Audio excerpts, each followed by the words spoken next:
Hello. Today I'd like to discuss a popular subject in the targeted individual community, and that is the NLP, Neural Linguistic Programming, the RNM, Remote Neural Monitoring. I believe that would be synthetic telepathy. The EEG brain scans involved in synthetic telepathy, V2K, voice to skull, and the ELF, extremely low frequencies. A brief description: NLP, neuro-linguistic programming, requires a kind of a two-way communication between the targeted individual and the perp attempting to program the TI.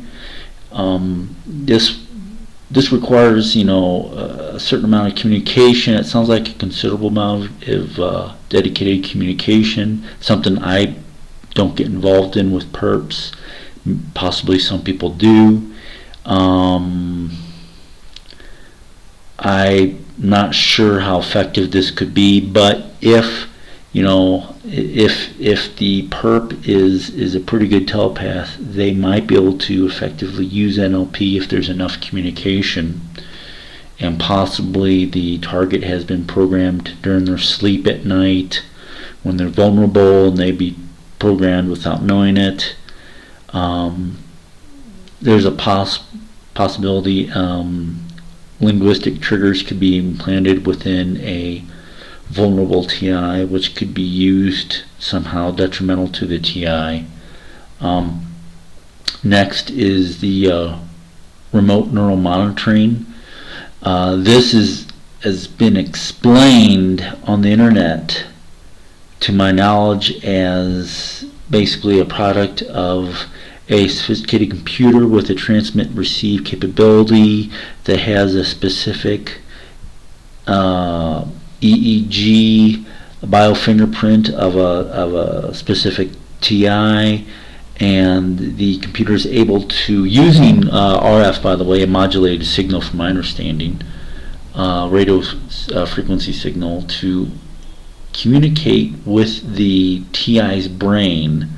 I don't see how a modulated radio frequency signal is going to communicate effectively with a person's brain, EEG brain scan or not. But also, to monitor, the computer is going to need to receive radio frequency feedback. That means a signal coming back to it somehow, and I've never seen a decent explanation for how that would work, particularly without some sort of apparatus installed or on the targeted individual, something like a microchip. So that's very suspicious to me, that whole explanation. It doesn't make a bit of sense.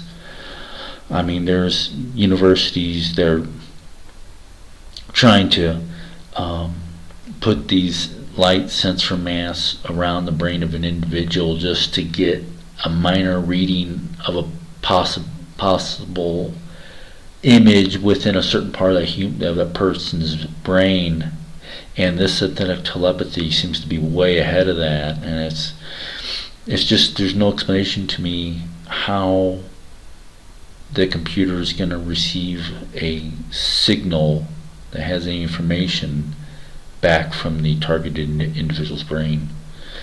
But this is the RNM, remote neural monitoring, is the explanation for synthetic telepathy, and the synthetic telepathy would be needed in order to have a computer operated voice to skull apparatus. The again, the voice to skull would be an RF signal sent from the computer going to the victim's brain, but there'd have many targeted individuals that suffer from voice to skull. They talk about a very real-time conversation between the TI and the perps operating the voice to skull, and I don't see how any feedback would be coming from the targeted individual to the perps via modulated radio frequency signal. I just don't see how that would happen without any kind of apparatus connected to or on or close by the targeted individual. And next we have ELF, extremely low frequency, like from 0 to 300 hertz or so. I think in order for those extra low frequencies to affect a targeted individual, it has to be very high amplitude, a lot of power, and that means a bigger apparatus, a bigger power source. I'm just not aware of how this would be effective. I mean, people complain about possible cancer issues being around power lines, and that's like 60 hertz. And I've seen one explanation of ELF being, low frequency RF waves coming out of the ground and then bouncing around due to microwave cell phone signals, and that causing a disruption to TIs. But that's just a very poor explanation.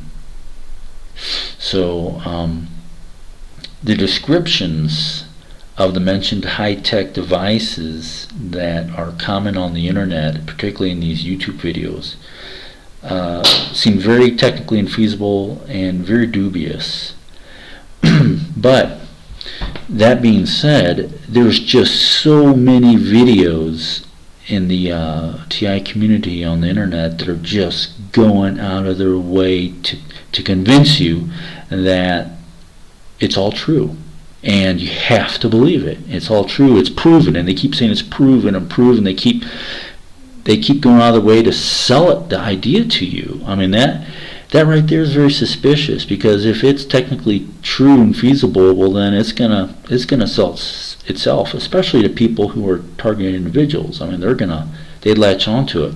So I think there's enough intelligent TIs out there that can see that this is the current high-tech explanations for this, mental monitoring of TIs is very dubious, and it's very suspicious. And when I see these videos by a group like OSI Informers, which are real slick videos, and they're very catchy and they're very fast, and they're just telling you that all this electronic surveillance on TIs is all true, you have to believe it, and we gotta make new legislation to stop it.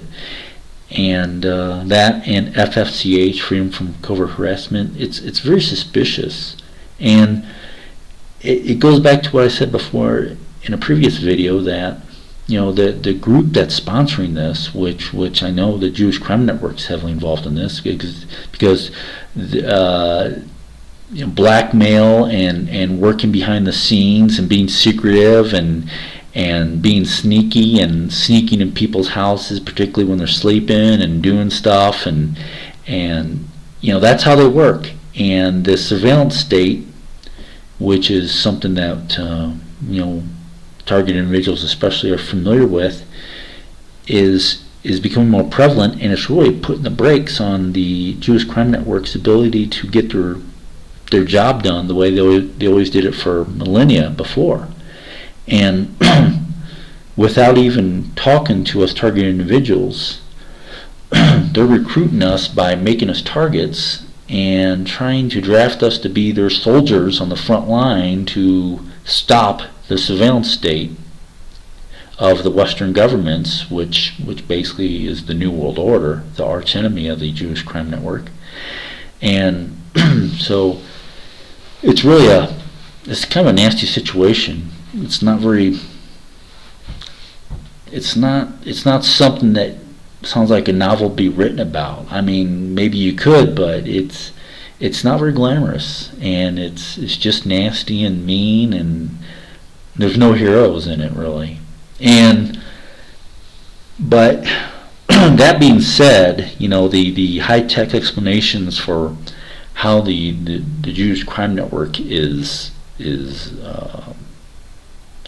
reading minds of targeted individuals and trying to mind control them remotely, that is true, what I just described there. But the high-tech methods to do it are just complete flops. The explanations for them are flops.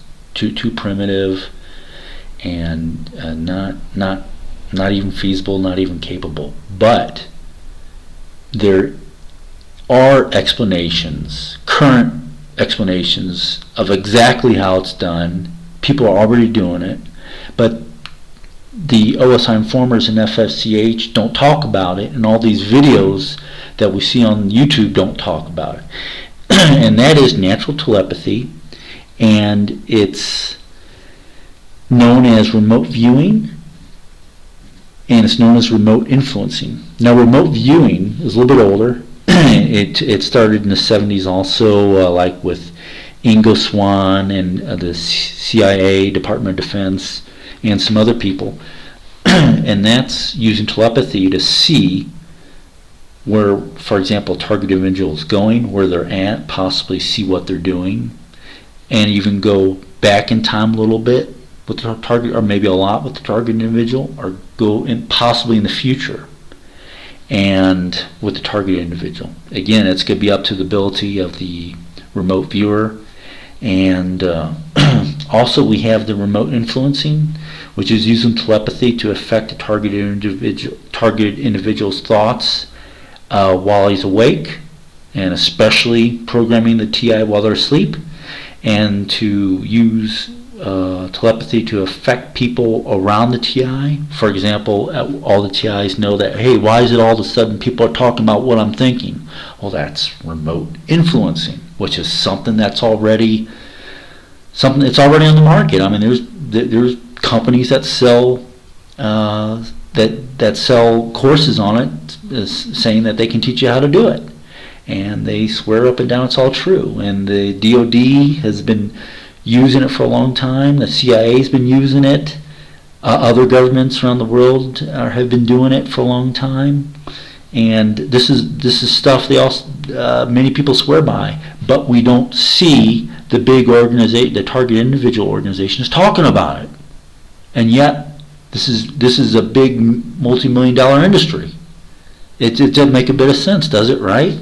No, it doesn't. Well, it's because there's an agenda. And the agenda is not to help you, but to make you a kind of just a pawn in their game, in their own war, which you're not going to get anything out of. Now, I've going to include some links for some videos on remote influencing and remote viewing from U.S. Department of Defense and CIA psychics like Russell Targ, Ingo, Swan, and Lynn Buchanan. And if anyone has any comments about this, feel free to comment, or if they have information, maybe they say I'm overlooking something on the synthetic telepathy RNM or whatever it may be, feel free to let me know, put in some comments underneath the video, and then I'll look it over and I'll respond on that. Okay? Thank you.